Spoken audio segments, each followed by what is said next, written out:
बहुत समय पहले की बात है। सरयू नदी के किनारे अयोध्या नाम का एक सुंदर राज्य था।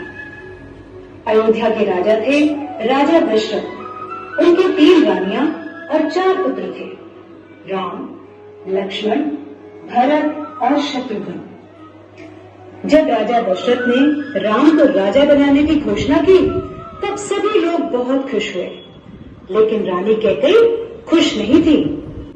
महाराज, क्या आपको याद है आपने मुझे 2 वचन दिए थे? आज उन वचनों को पूरा करने का समय आ गया है। मेरा पुत्र भरत राजा बने और राम 14 वर्ष के वनवास को जाए। राजा दशरथ की आज्ञा पाकर राम और लक्ष्मण सीता के साथ 14 वर्ष के वनवास के लिए चले गए। पंचवटी में सीता माता ने एक सुनहरे रंग के मृग को देखा। रंग सुनहरा, मृग अति सुंदर, सीता मन को भाई, कोई जाए इस नर को अति शीघ्र ले आए। सीता माता की इस बात को सुनकर श्री राम मृग की खोज में जंगल की ओर निकल गए। बहुत देर हो गई, प्रभु राम अभी तक लौटे नहीं। लक्ष्मण, लक्ष्मण, हे सीते, हे सीते। लक्ष्मण, लक्ष्मण देखो, प्रभु तुम्हें अपनी सहायता के लिए पुकार रहे हैं। हे माते, ये मुझे किसी माया की शक्ति का कार्य लग रहा है। आप चिंतित न हो, भैया जल्दी घर लौट आएंगे। नहीं लक्ष्मण, मेरी आज्ञा का पालन करो। जाओ, प्रभु को तुम्हारी सहायता की आवश्यकता है। ठीक है माते, किंतु आप इस लक्ष्मण रेखा को पार नहीं करना।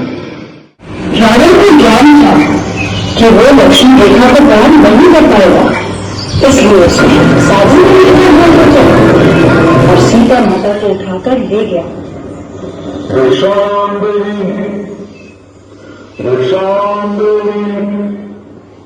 हे मुनिवर, दीक्षा स्वीकार कीजिए।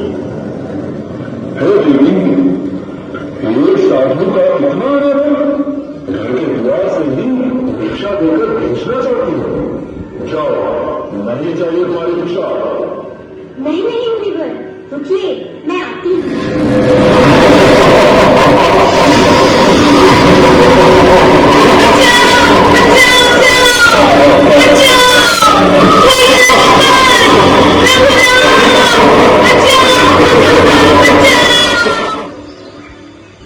राम और लक्ष्मण सीता माता को कुटिया में ना पाकर बहुत चिंतित हुए और उनकी खोज में निकल गए। श्री राम, लक्ष्मण और हनुमान ने लंका पर चढ़ाई कर और राम और रावण का युद्ध हुआ, जिसमें श्री राम विजयी हुए।